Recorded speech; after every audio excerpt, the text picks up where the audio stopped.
Comment rester calme face aux provocations? La sagesse stoïcienne, introduction. Avez-vous déjà ressenti cette montée d'adrénaline quand quelqu'un vous provoque délibérément cette chaleur qui envahit votre visage et ce désir brûlant de riposter immédiatement? Nous avons tous vécu cela, n'est-ce pas? Mais aujourd'hui, je vais vous révéler quelque chose que les plus grands stoïciens de l'histoire ont compris. Il y a 2000 ans, un secret qui pourrait complètement transformer la façon dont vous gérez les provocations et les conflits dans votre vie. Dans ce monde moderne où les provocations sont partout sur les réseaux sociaux, au travail, dans les relations familiales, même dans la rue, il est devenu plus crucial que jamais d'apprendre à garder son calme. Ce n'est pas de la faiblesse, c'est en réalité la forme la plus élevée de force. Marc Aurèle, l'empereur philosophe, écrivait dans ses méditations: la meilleure revanche est de ne pas ressembler à celui qui vous a fait du mal. Pensez à cela un instant.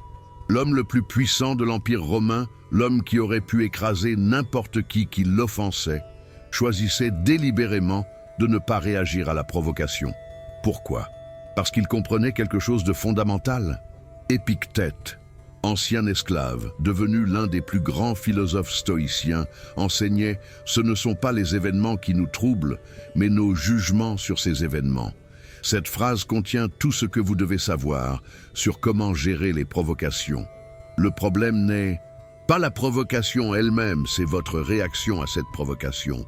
Aujourd'hui, je vais vous montrer exactement comment les stoïciens anciens géraient les provocations et comment vous pouvez appliquer ces techniques millénaires dans votre vie quotidienne moderne. Ces stratégies ont été testées dans les pires situations imaginables, sur les champs de bataille, dans les palais romains, emplis d'intrigues par des philosophes confrontés à l'exil et à la mort. Si vous restez jusqu'à la fin de ce vidéo, vous aurez des outils concrets et pratiques pour transformer votre réaction face aux provocations. Vous ne serez plus cette personne qui perd son sang-froid facilement. Vous deviendrez quelqu'un que rien ne peut ébranler, quelqu'un qui inspire le respect par son calme et sa maîtrise de soi. Avant de commencer, je vous encourage à laisser un like, à vous abonner à la chaîne et à activer les notifications pour ne manquer aucun de nos contenus sur le stoïcisme et la croissance personnelle. Maintenant, sans le plus attendre, plongeons dans ces techniques stoïciennes qui vont changer votre vie. Partie 1. La pause stratégique. La première technique stoïcienne pour gérer les provocations est ce que j'appelle la pause stratégique. C'est peut-être la plus simple, mais aussi la plus puissante de toutes les techniques que nous allons explorer aujourd'hui. Imaginez ceci. Quelqu'un vient de vous dire quelque chose de profondément offensant. Peut-être un collègue qui critique votre travail devant tout le monde. Peut-être quelqu'un sur les réseaux sociaux qui vous attaque personnellement. Ou peut-être un membre de votre famille qui appuie exactement sur le bouton qui vous fait sortir de vos gonds. Quelle est votre première impulsion? Réagir immédiatement, n'est-ce pas? Votre corps se tend. Votre rythme cardiaque s'accélère. Les mots de réponse se forment déjà dans votre bouche, prêts à jaillir comme des flèches empoisonnées. C'est une réaction primitive, notre cerveau reptilien, qui active la réponse de combat ou de fuite. Mais voici ce que les stoïciens ont compris entre le stimulus et la réponse. Il y a un espace, et dans cet espace réside votre pouvoir, votre liberté, votre capacité à choisir. Comment vous allez répondre? Sénèque conseillait à ses étudiants: la meilleure réponse à la colère est le délai. Il ne disait pas de ne jamais répondre, il disait simplement d'attendre. Et dans cette attente, dans cette pause stratégique, quelque chose de magique se produit. Physiologiquement, quand vous faites une pause, votre système nerveux commence à se calmer. L'adrénaline qui inondait votre corps commence à se dissiper. Votre rythme cardiaque ralentit. Votre respiration s'approfondit. Et surtout votre cortex préfrontal, la partie rationnelle de votre cerveau, commence à reprendre le contrôle sur votre amygdale, la partie émotionnelle. Psychologiquement, cette pause vous donne le temps de réfléchir. Est-ce que cette personne mérite vraiment mon énergie? Est-ce que répondre maintenant va améliorer ou empirer la situation? Qu'est-ce que je veux vraiment accomplir ici? Ces questions ne peuvent être posées que dans le calme, jamais dans la chaleur de l'émotion. Marc Aurèle pratiquait cela constamment. En tant qu'empereur, il était constamment confronté à des personnes qui essayaient de le manipuler, de le provoquer, de tester ses limites.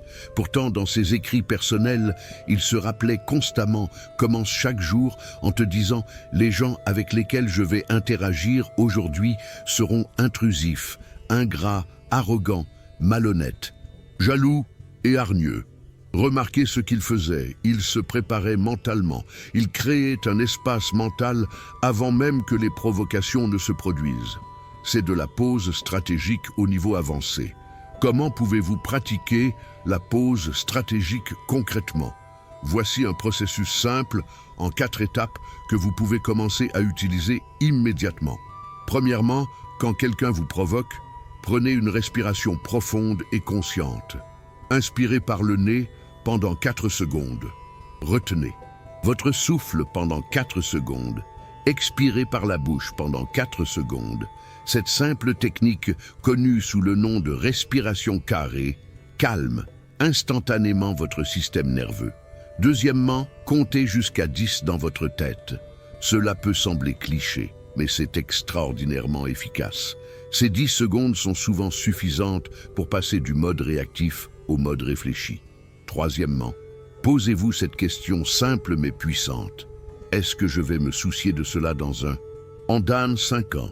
Cette perspective temporelle peut instantanément désamorcer l'intensité émotionnelle de la provocation. Quatrièmement, si vous le pouvez physiquement, éloignez-vous de la situation. Dites quelque chose comme « J'ai besoin d'un moment pour réfléchir à cela » ou « Nous pourrons en discuter plus tard, quand nous serons tous les deux plus calmes ». Cette distance physique renforce la distance émotionnelle. Voici une vérité inconfortable que vous devez accepter. La plupart des provocations sont des tests. Les gens vous provoquent consciemment ou inconsciemment pour voir comment vous allez réagir. Quand vous réagissez avec colère ou défensive, vous échouez au test. Vous leur donnez exactement ce qu'ils voulaient. Vous leur donnez du pouvoir sur vous. Mais quand vous faites une pause, quand vous refusez d'entrer dans leur jeu, vous passez le test avec brio. Vous gardez votre pouvoir. Vous montrez que vous ne pouvez pas être manipulé si facilement. Pensez à la dernière fois que quelqu'un vous a provoqué et que vous avez réagi immédiatement. Comment cela s'est-il terminé? Probablement pas bien, n'est-ce pas? Vous avez peut-être dit des choses que vous regrettez. La situation s'est probablement escaladée au lieu de se résoudre.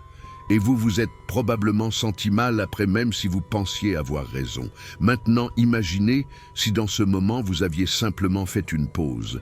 Comment les choses auraient-elles été différentes? Vous auriez gardé votre dignité. Vous auriez conservé votre énergie pour des choses plus importantes. Et vous vous seriez senti en paix avec vous-même. La pause stratégique n'est pas de la passivité, c'est de la maîtrise de soi. Ce n'est pas de la faiblesse, c'est de la force véritable. Comme disait Lao Tzu, savoir que l'on a assez est d'être riche. Le pouvoir sur les autres est force, le pouvoir sur soi-même est puissance. Commencez petit. Aujourd'hui, la prochaine fois que quelqu'un dit quelque chose qui vous agace même légèrement, pratiquez la pause, ne réagissez pas. Immédiatement, prenez juste cette respiration profonde. Comptez jusqu'à 10. Ensuite, décidez consciemment comment vous voulez répondre ou si vous voulez même répondre. Avec la pratique, cette pause deviendra naturelle. Elle deviendra automatique et vous commencerez à remarquer quelque chose d'étonnant. Les provocations qui vous bouleversaient auparavant commenceront à glisser sur vous comme l'eau sur les plumes d'un canard. Vous ne serez plus à la merci des humeurs et des actions des autres. Vous serez le maître de vos propres réactions. Partie 2. La technique du spectateur détaché. La deuxième technique stoïcienne puissante pour gérer les provocations est ce que j'appelle la technique du spectateur détaché. Cette pratique transforme complètement votre relation avec les événements qui se déroulent autour de vous, particulièrement les provocations. Épictète enseignait à ses étudiants une pratique simple mais révolutionnaire. Il leur demandait de s'imaginer comme des spectateurs dans un théâtre, observant les événements de leur vie se dérouler sur scène plutôt que d'être les acteurs pris dans le drame. Pensez-y un instant. Quand vous regardez un film et qu'un personnage est provoqué, vous ne ressentez pas la même intensité émotionnelle que si c'était vous qui étiez provoqué. Vous pouvez voir la situation objectivement. Vous pouvez remarquer les motivations de la personne qui provoque. Vous pouvez voir les erreurs que le personnage provoqué est sur le point de faire. Vous avez cette clarté, précisément parce que vous n'êtes pas émotionnellement investi dans la situation. La technique du spectateur détaché consiste à créer cette même distance mentale avec vos propres expériences, particulièrement quand vous êtes provoqué. C'est comme si vous sortiez de votre propre corps pour observer la scène de l'extérieur. Marc Aurèle pratiquait constamment cette technique. Dans ses méditations, il écrivait « Regarde les choses d'en haut, et tu verras des milliers de troupeaux, des milliers de cérémonies. » Et toutes sortes de voyages dans les tempêtes et le calme des êtres qui naissent, vivent ensemble et meurent. Cette vue d'en haut, cette perspective cosmique aide à mettre les choses en perspective. Votre patron qui vous a crié dessus aujourd'hui, dans 100 ans, personne ne s'en souviendra même pas. Ce commentaire méchant sur les réseaux sociaux, dans le contexte de l'univers entier, c'est moins qu'un grain de poussière. Mais vous n'avez pas besoin d'aller jusqu'à la perspective cosmique pour bénéficier de cette technique.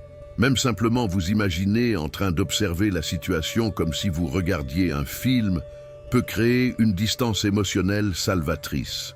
Voici comment pratiquer concrètement la technique du spectateur détaché. Premièrement, quand quelqu'un vous provoque, imaginez que vous flottez au-dessus de la scène. Visualisez-vous en train de regarder vers le bas, observant deux personnes, l'une qui provoque et l'autre qui est vous, qui réagit.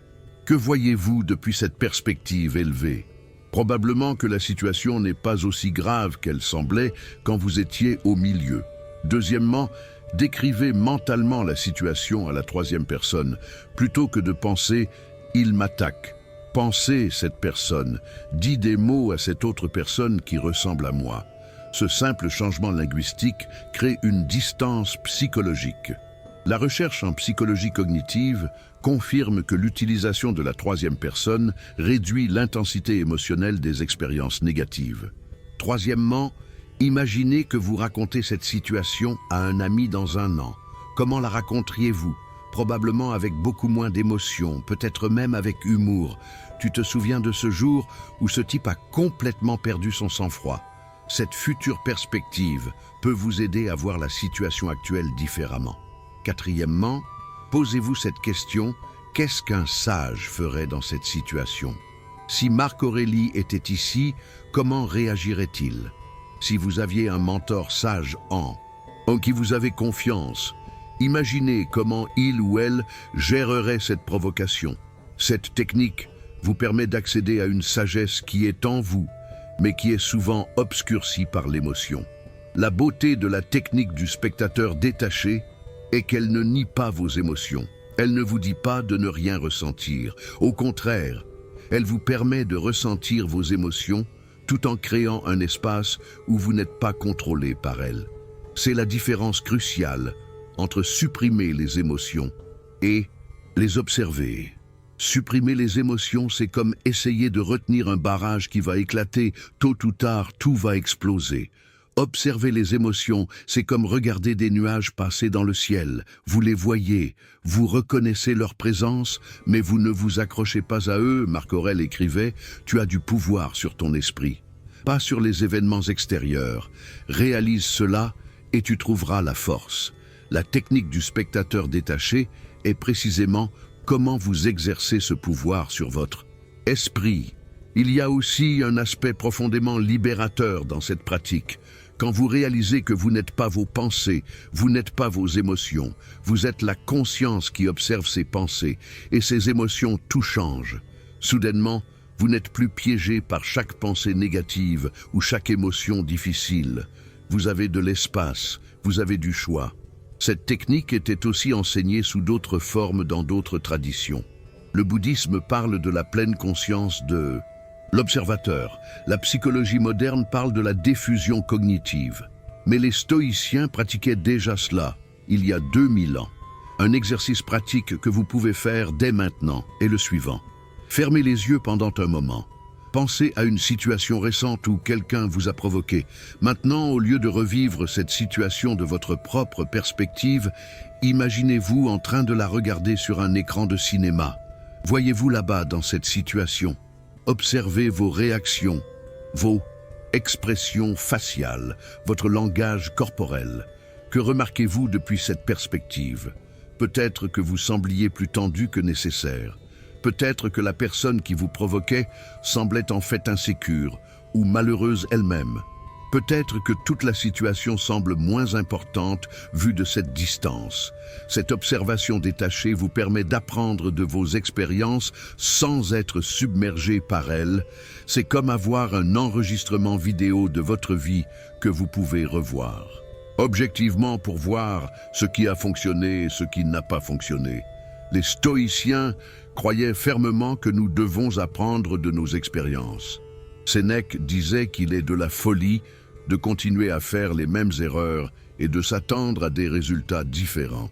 Mais vous ne pouvez apprendre de vos erreurs que si vous pouvez les examiner objectivement. Et vous ne pouvez pas les examiner objectivement si vous êtes encore émotionnellement attaché à elles. La technique du spectateur détaché n'est pas quelque chose que vous faites seulement en réaction aux provocations. C'est quelque chose que vous pouvez pratiquer tout au long de votre journée. Quand vous êtes dans une conversation, observez-vous en train de parler. Quand vous travaillez, observez-vous en train de travailler. Quand vous mangez, observez-vous en train de manger. Cette conscience constante, cette présence d'esprit vous entraîne à ne pas être complètement absorbé par chaque expérience. Et quand vient le moment de la provocation, vous avez déjà ce muscle mental développé pour prendre du recul et observer. Un dernier point important. La technique du spectateur détaché ne signifie pas devenir froid ou insensible. Vous pouvez toujours être chaleureux, compatissant et connecté avec les autres. Mais vous le faites depuis un lieu de choix conscient plutôt que de réaction inconsciente. Marc Aurèle était connu pour être un empereur juste et compatissant. Mais sa compassion venait d'un lieu de force intérieure et de clarté mentale, pas d'une réactivité émotionnelle. Il aidait les gens parce qu'il choisissait de le faire, pas parce qu'il se sentait obligé par ses émotions. Pratiquez cette technique aujourd'hui. La prochaine fois que quelque chose vous provoque même légèrement, prenez un moment pour sortir mentalement de la situation. Observez-la comme si vous regardiez un film. Demandez-vous qu'est-ce qui se passe vraiment ici depuis une perspective objective. Avec le temps, vous remarquerez que vous développez une sorte de calme intérieur, un centre tranquille qui reste paisible même quand des tempêtes se déchaînent autour de vous. C'est le don de la technique du spectateur détaché. Partie 3, la réévaluation cognitive. La troisième technique stoïcienne puissante est la réévaluation cognitive. C'est peut-être la technique la plus intellectuelle, mais aussi l'une des plus transformatrices. Cette pratique consiste à changer activement la façon dont vous interprétez et pensez aux provocations. Épictète enseignait ce qui est essentiel à retenir, c'est que ce ne sont pas les choses elles-mêmes qui nous troublent, mais les opinions que nous avons à leur sujet. Cette phrase contient tout le pouvoir de la réévaluation cognitive. Pensez à cela, deux personnes peuvent vivre exactement la même provocation. Un collègue fait un commentaire sarcastique sur leur travail. Une personne est dévastée, passe des jours à ruminer et développe du ressentiment. L'autre personne hausse les épaules, pense que le collègue doit avoir une mauvaise journée et continue sa vie. Quelle est la différence? Ce n'est pas l'événement, c'est l'interprétation. La réévaluation cognitive consiste à examiner consciemment vos interprétations automatiques des provocations et à les remettre en question. C'est devenir un détective de vos propres pensées, cherchant des erreurs de raisonnement et des perspectives alternatives. Marc Aurèle pratiquait constamment cela. Dans ses méditations, il se rappelait « Tout est opinion.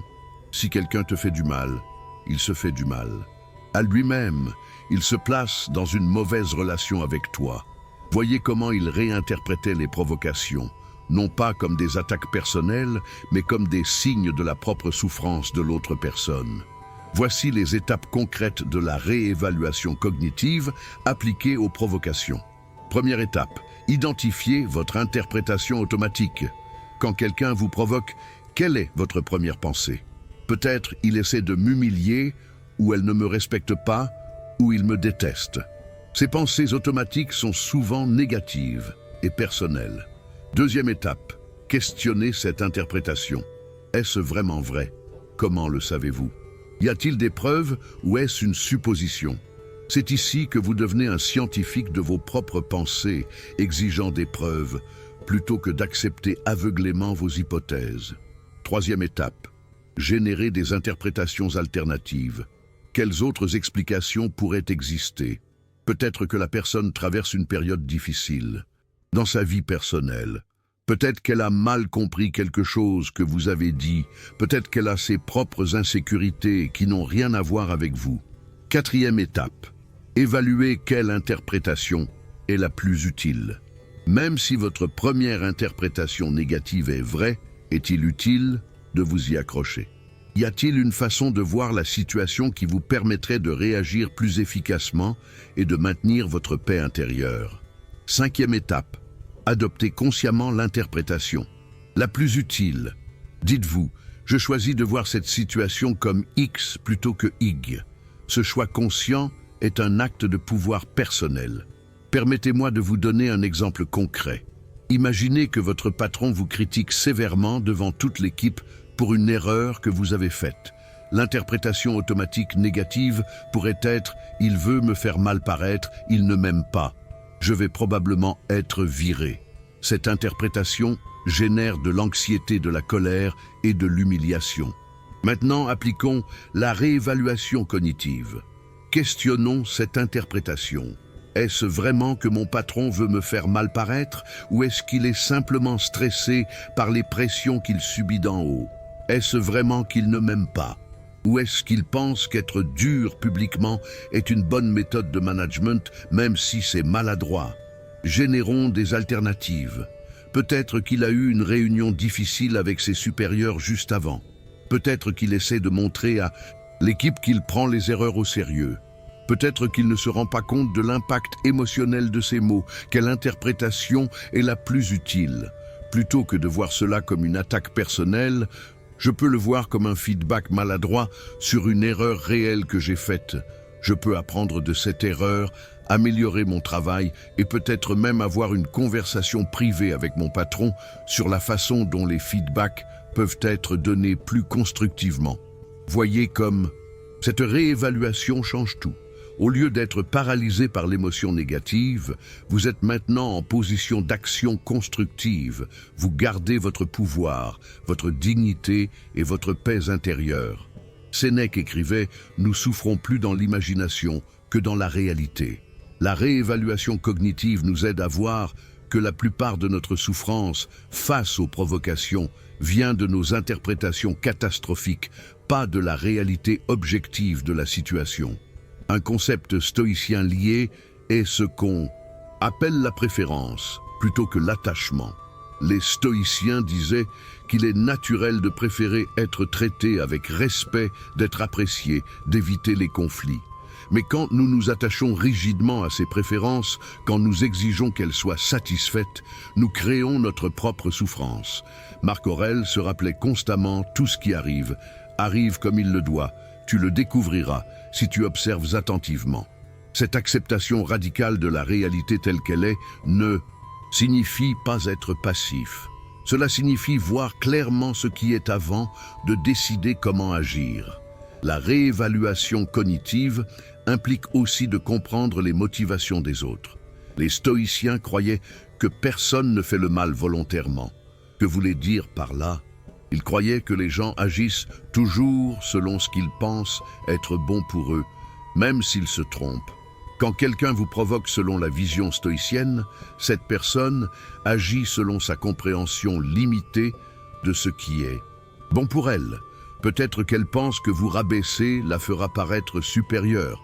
Peut-être qu'elle a appris dans son enfance que l'agression est la façon de se protéger. Elle est prisonnière de sa propre ignorance. Cette compréhension ne justifie pas les mauvais comportements, mais elle change votre relation émotionnelle avec eux. Plutôt que de prendre la provocation personnellement, vous pouvez la voir comme le reflet des limitations de l'autre personne. Comme Marc Aurèle écrivait, « Quand quelqu'un te fait du tort, demande-toi immédiatement quelle notion du bien ou du mal a causé cette erreur. » Un exercice pratique. Prenez une feuille de papier, écrivez en haut une provocation récente que vous avez vécue. Maintenant, tracez 3 colonnes. En tête, interprétation automatique, preuve contre cette interprétation. Interprétations alternatives. Remplissez chaque colonne honnêtement. Vous serez probablement surpris de voir combien il y a de preuves contre votre interprétation automatique négative et combien d'interprétations alternatives plausibles existent. La réévaluation cognitive est aussi une pratique de gratitude d'une certaine façon. Les stoïciens comme Épictète enseignaient que chaque difficulté est une opportunité de pratiquer la vertu. Chaque provocation est une chance de pratiquer la patience, la compréhension, le pardon. Donc, quand quelqu'un vous provoque, vous pouvez réinterpréter la situation comme un cadeau, une opportunité d'entraînement pour votre caractère. C'est comme un gymnase. Et pour votre âme, la personne qui vous provoque est votre entraîneur personnel vous aidant à devenir plus fort, même si elle ne le sait pas. Cette perspective transforme complètement votre relation avec les provocations. Au lieu d'être des obstacles à éviter, elles deviennent des opportunités de croissance à accueillir. Non pas que vous recherchiez les provocations, mais quand elles arrivent, vous avez une façon constructive d'y penser. Marc Aurèle écrivait « L'obstacle au chemin devient le chemin. Ce qui se dresse sur le chemin devient le chemin. » Appliquez cela aux provocations. La personne qui vous provoque, qui semble être un obstacle à votre paix, devient en fait le chemin vers une paix plus profonde, une fois que vous apprenez à ne plus être perturbé. Un dernier aspect de la réévaluation cognitive est de zoomer sur la perspective temporelle. Quand quelqu'un vous provoque, votre esprit a tendance à amplifier l'importance de ce moment. Cela semble énorme, urgent, critique. Mais demandez-vous, est-ce que cela aura de l'importance dans 1 an, dans 5 ans? Sur mon lit de mort, est-ce que je me soucierai que quelqu'un m'a coupé la parole lors d'une réunion il y a 10 ans? Cette perspective temporelle shrink l'importance de la provocation à sa véritable taille, qui est généralement assez petite. Commencez à pratiquer la réévaluation cognitive dès aujourd'hui. La prochaine fois que vous vous sentez provoqué, arrêtez-vous avant de réagir. Identifiez votre interprétation automatique. Questionnez-la. Générez des alternatives. Choisissez consciemment l'interprétation la plus utile. Avec le temps, cette pratique deviendra automatique. Vous commencerez naturellement à voir les multiples façons dont chaque situation peut être interprétée et vous choisirez toujours l'interprétation qui vous sert le mieux, qui maintient votre paix intérieure et qui vous permet d'agir avec sagesse. Partie 4. L'amor fati, l'amour du destin. La 4e technique stoïcienne profonde est l'amor fati, l'amour du destin. Cette pratique va au-delà de simplement accepter les provocations. Elle consiste à les embrasser activement et même à les aimer comme partie nécessaire de votre parcours. Friedrich Nietzsche, philosophe du 19e siècle qui admirait les stoïciens, a popularisé ce terme. Mais le concept était déjà central dans le stoïcisme antique. Marc Aurèle pratiquait cela constamment, bien qu'il ne l'appelait pas par ce nom. Il écrivait « Accueille tout ce qui t'arrive, même si cela semble désagréable, parce que cela mène à la santé du cosmos. Pensez à cela un instant. Amor fati signifie littéralement amour du destin. Cela signifie non seulement accepter ce qui se passe, mais l'aimer, vouloir que les choses se passent exactement comme elles se passent, y compris les provocations, les difficultés, les obstacles. Votre première réaction à cette idée est probablement de la résistance. Aimer être provoqué. Sérieusement, oui, sérieusement. Mais laissez-moi expliquer pourquoi cette pratique est si puissante et comment elle peut transformer votre relation avec les provocations. La logique derrière l'amor fati est simple. Ce qui est arrivé, c'est maintenant partie de la réalité. c'est un fait immuable. Vous ne pouvez pas le changer, donc vous avez deux options. Vous pouvez résister à la réalité, vous en plaindre, souhaiter qu'elle soit différente et ainsi créer de la souffrance supplémentaire. Ou vous pouvez l'accepter pleinement et même trouver comment cela pourrait vous servir. Marc Aurèle écrivait « Ne te plains pas de ce qui t'arrive, mais utilise-le. Chaque chose qui t'arrive est une opportunité. C'est l'essence de l'amor fati, transformer chaque expérience, même les provocations, en opportunité de croissance. » Voici comment pratiquer l'amor fati face aux provocations. Premièrement, commencez par l'acceptation radicale. Quand quelqu'un vous provoque, votre premier mouvement mental après la pause stratégique devrait être de vous dire « c'est ce qui est ». En ce moment dans l'univers, dans toute son immensité infinie, cette provocation se produit, c'est un fait incontestable. Deuxièmement, passez de la résistance à la curiosité. Plutôt que de penser « pourquoi cela m'arrive-t-il ?», pensez « pourquoi cela m'arrive-t-il ?» Ce changement subtil de formulation transforme une plainte en une question. Cela ouvre la possibilité que cette provocation pourrait avoir un but ou une leçon pour vous. Troisièmement, cherchez activement le cadeau dans la provocation. Oui, je dis bien, le cadeau. Chaque provocation, aussi désagréable soit-elle, contient un cadeau. Un cachet. Peut-être qu'elle vous montre où vous êtes encore vulnérable, où votre ego est encore fragile. Peut-être qu'elle vous donne l'opportunité de pratiquer la patience ou la compassion. Peut-être qu'elle révèle quelque chose d'important sur une relation ou une situation que vous deviez voir. Quatrièmement, dites-vous, je ne voudrais pas que ce soit différent. C'est la pratique la plus avancée de l'amor fati. Même si vous pourriez préférer ne pas être provoqué, vous reconnaissez que cette provocation est maintenant partie de votre histoire personnelle et donc elle a sa place. Son rôle à jouer dans votre développement. Cinquièmement, remerciez la provocation. Cela peut sembler fou, mais essayez-le. Mentalement ou même à voix haute, remerciez la personne qui vous a provoqué. Merci de me donner cette opportunité de pratiquer le calme. Merci de me montrer où je dois encore grandir. Merci de rendre ma vie plus intéressante. Ce merci transforme l'énergie de la situation. Laissez-moi vous donner un exemple concret. De l'amor fati en action. Imaginez que vous postulez pour une promotion que vous voulez vraiment, vous travaillez dur, vous préparez, mais finalement quelqu'un d'autre obtient la position. Pire encore, cette personne se vante devant vous d'une manière provocante. L'approche normale serait la colère, le ressentiment, la déception. Mais avec l'amor fati, vous pourriez penser « voici ce qui est arrivé. C'est maintenant partie de ma réalité, je ne peux pas le changer. Alors comment puis-je aimer cela ? Peut-être que cette expérience vous pousse à évaluer si vous êtes vraiment dans le bon rôle ou la bonne entreprise. Peut-être qu'elle vous motive à développer de nouvelles compétences. Peut-être qu'elle vous enseigne l'humilité ou la patience. Peut-être que sans le savoir, cette personne provocante vous rend service en vous forçant à reconsidérer votre chemin. Dans un an, vous pourriez regarder en arrière et réaliser que ne pas obtenir cette promotion était la meilleure chose qui aurait pu arriver. Combien de fois, dans votre vie passée, quelque chose qui semblait terrible, sur le moment s'est révélé être une bénédiction déguisée. Marc Aurèle pratiquait constamment cette vue à long terme. Il écrivait que peut-être es-tu affligé par quelque chose. Rappelle-toi que c'est sans importance, comparé à tout ce qui pourrait arriver et tout ce qui t'est déjà arrivé sans que tu en meures. L'amor fati est profondément lié à un autre concept stoïcien, le logos ou l'ordre rationnel de l'univers. Les stoïciens croyaient que tout se passe pour une raison, que nous faisons tous partie d'un système interconnecté où chaque événement est nécessaire. Que vous croyiez ou non en cette vision cosmique, la pratique de l'amor fati reste puissante. Elle vous libère du fardeau constant de souhaiter que les choses soient différentes de ce qu'elles sont.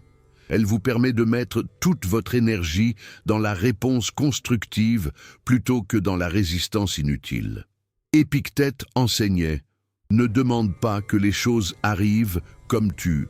Le souhaite qu'elles arrivent comme elles arrivent, et tu seras heureux. C'est l'amor fati en action. Le bonheur ne vient pas d'obtenir ce que vous voulez. Il vient de vouloir ce que vous obtenez. Un exercice puissant est de tenir un journal d'amor fati. Chaque soir, écrivez les choses difficiles ou provocantes qui sont arrivées pendant la journée. Puis, pour chacune, écrivez comment vous pouvez aimer cette expérience. Quel cadeau contenait-elle? Quelle leçon offrait-elle? Comment pourrait-elle vous servir à long terme? Vous serez étonné de voir comment cet exercice change votre perspective sur votre vie. Non seulement vous commencerez à voir les cadeaux cachés dans les difficultés, mais vous commencerez aussi à les anticiper, à chercher activement le bon dans tout ce qui arrive. Cela ne signifie pas devenir naïf ou passif. Les stoïciens étaient des hommes d'action. Marc Aurèle était un empereur qui gérait des guerres et des crises politiques. Il ne restait pas passif face aux problèmes, mais il les affrontait sans résistance mentale, inutile, sans se plaindre. Il faisait simplement ce qui devait être fait avec ce qui était l'amor fati, vous libère aussi du rôle de victime. Tant que vous résistez à ce qui est arrivé, vous vous positionnez comme victime des circonstances.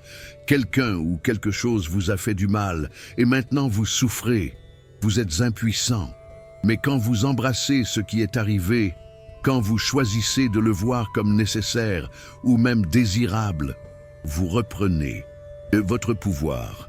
Vous n'êtes plus victime, vous êtes un participant actif dans votre propre vie, apprenant et grandissant à partir de chaque expérience. Sénèque écrivait « Un homme sage ne pleure pas sur ce qui est perdu, mais se réjouit de ce qui reste. L'amor fati, étant cela un homme sage, ne pleure pas sur ce qui arrive, mais trouve de la joie même dans les difficultés. » Un autre aspect de l'amor fati est la gratitude profonde, non pas pour les choses faciles et agréables, mais pour tout, pour l'ensemble de votre expérience de vie.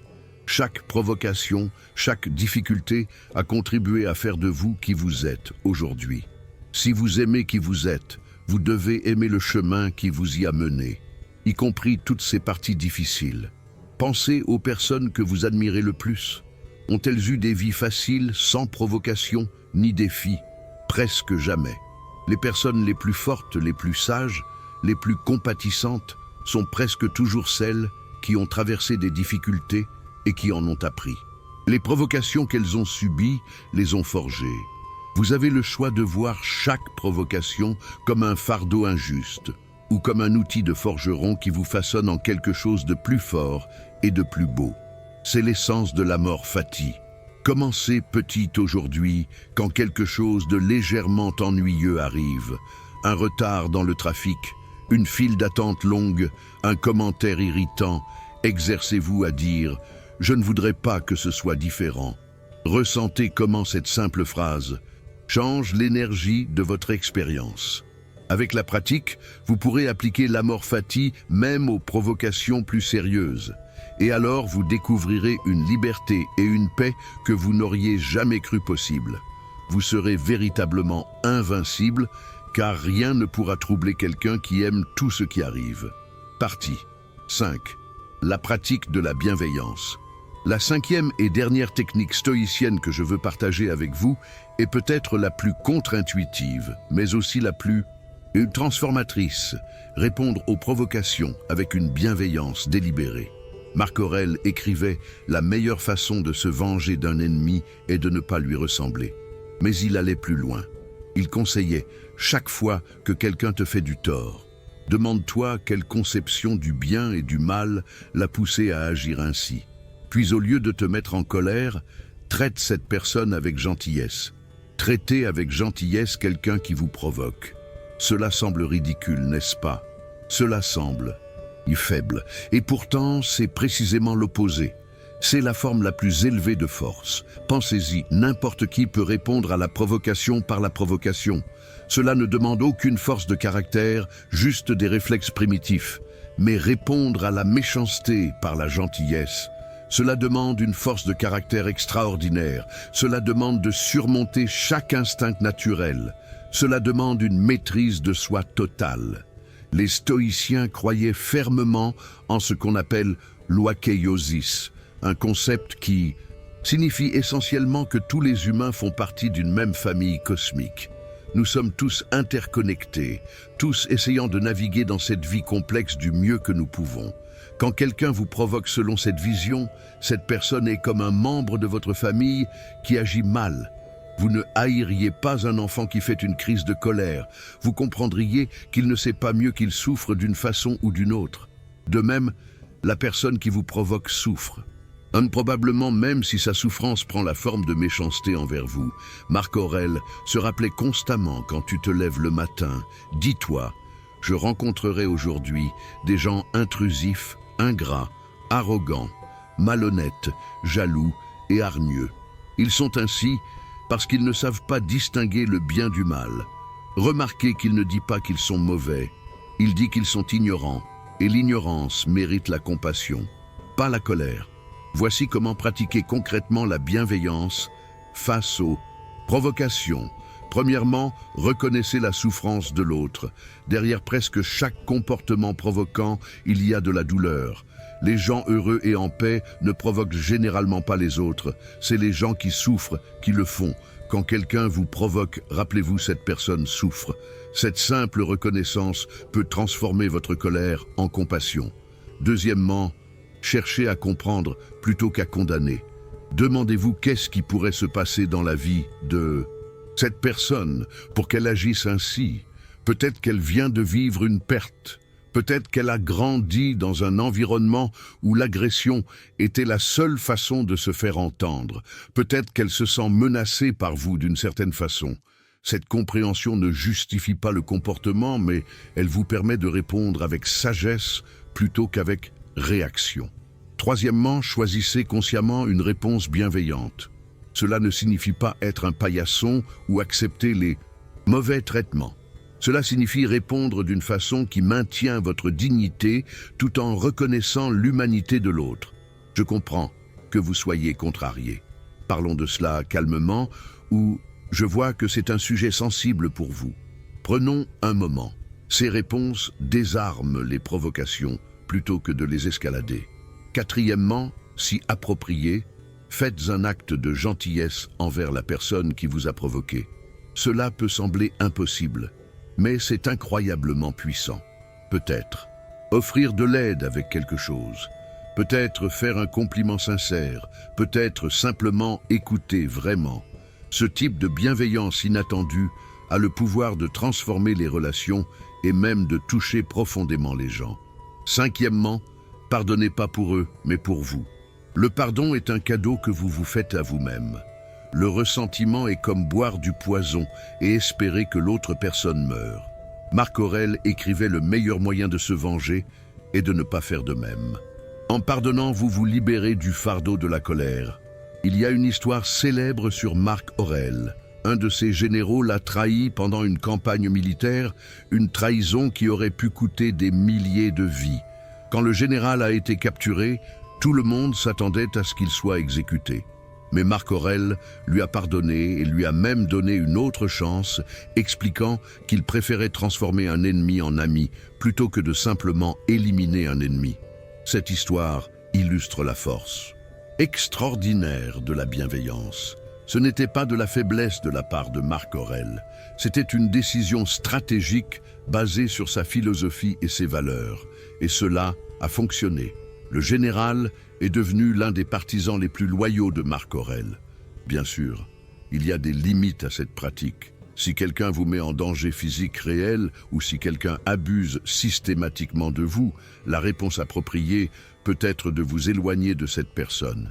Les stoïciens n'étaient pas naïfs. Ils savaient qu'il y a des situations où se protéger est nécessaire. Mais même dans ces cas, vous pouvez encore maintenir la bienveillance dans votre cœur. Vous pouvez vous éloigner de quelqu'un tout en lui souhaitant du bien. Vous pouvez établir des limites fermes, tout en maintenant votre propre paix intérieure et votre compassion.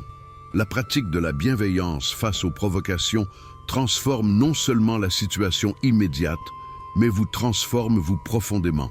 Chaque fois que vous choisissez la gentillesse plutôt que la réaction, vous renforcez votre caractère. Vous devenez plus fort, plus sage, plus en paix. Sénèque écrivait partout où il y a un être humain. Il y a une opportunité de gentillesse. Les provocations sont simplement des opportunités déguisées, des chances de pratiquer la vertu la plus élevée. Un exercice pratique. Pensez à quelqu'un qui vous a provoqué récemment. Maintenant, écrivez une lettre à cette personne que vous n'enverrez pas. Dans cette lettre, exprimez de la compréhension et de la compassion pour ce qu'elle pourrait vivre. Souhaitez-lui du bien. Cet exercice n'est pas pour l'autre personne, c'est pour vous.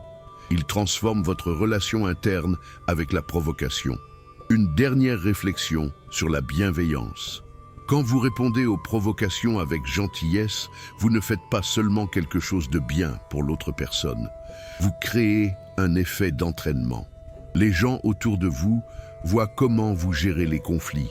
Ils apprennent de votre exemple. Vous devenez un modèle de force tranquille, de dignité, de vraie puissance. Marc Aurèle écrivait « Le bonheur de ta vie dépend de la qualité de tes pensées. La qualité de vos pensées envers ceux qui vous provoquent détermine en grande partie votre paix intérieure. Choisissez la bienveillance non pas parce que les autres le méritent toujours, mais parce que vous méritez de vivre sans le fardeau de la colère et du ressentiment. » Conclusion.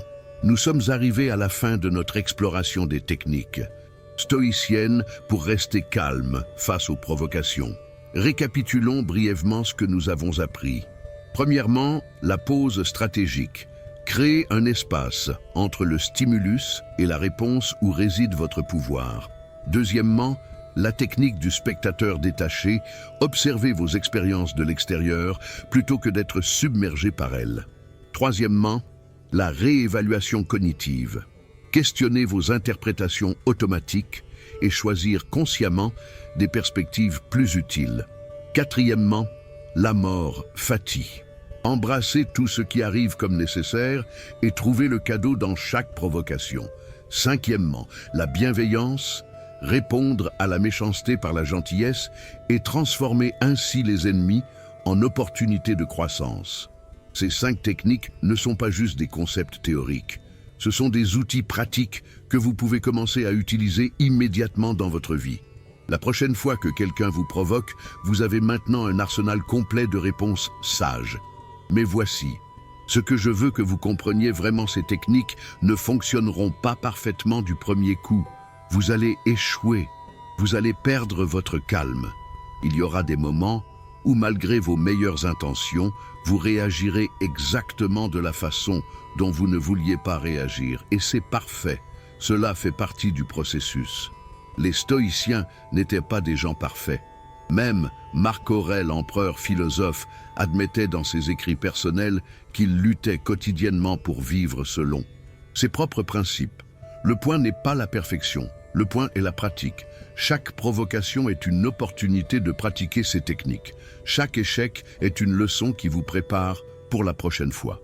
Comme dans tout entraînement, que ce soit physique ou mental, le progrès vient de la répétition constante. Je vous encourage à choisir une de ces 5 techniques et à vous concentrer dessus cette semaine. Peut-être la pause stratégique si vous avez tendance à réagir trop rapidement. Peut-être la réévaluation cognitive si vous avez tendance à interpréter les choses de façon très négative. Maîtrisez-en une avant d'essayer de toutes les utiliser. Et rappelez-vous pourquoi vous faites cela. Ce n'est pas juste pour éviter les conflits. Ce n'est pas juste pour impressionner les autres par votre calme. C'est pour vous, pour votre paix intérieure, pour votre liberté. Quand vous maîtrisez votre réaction aux provocations, vous maîtrisez votre vie. Vous n'êtes plus à la merci de chaque personne qui décide d'être désagréable. Vous n'êtes plus contrôlé par vos émotions réactives. Vous êtes libre, vraiment libre. Marc Aurèle a écrit « Si tu es affligé par quelque chose d'extérieur, la douleur ne vient pas de la chose elle-même, mais de ton estimation de celle-ci, et tu as le pouvoir de la révoquer à tout moment. » Vous avez ce pouvoir aujourd'hui, maintenant, dans chaque moment où vous choisissez de répondre avec sagesse plutôt qu'avec réaction. Alors allez pratiquer ces techniques, soyez patient avec et vous-même. Célébrez vos progrès aussi petits soient-ils et rappelez-vous que chaque fois que vous restez calme face à une provocation, vous ne faites pas que gérer cette situation particulière. Vous sculptez votre caractère pierre par pierre, devenant la personne forte, sage et en paix que vous aspirez à être. Si vous avez aimé ce contenu, n'oubliez pas de laisser un like, de vous abonner à la chaîne et d'activer les notifications pour ne manquer aucun de nos prochaines vidéos sur le stoïcisme et la croissance personnelle. Et maintenant, je vous lance un défi. Dans les commentaires, écrivez « Je suis calme ». Ainsi, je saurai que vous avez regardé jusqu'à la fin et que vous vous engagez à pratiquer ces techniques stoïciennes pour rester calme face aux provocations. Merci d'avoir regardé et rappelez-vous, comme disait Épictète, ce n'est pas ce qui vous arrive, mais comment vous y réagissez qui compte. À la prochaine, restez stoïque.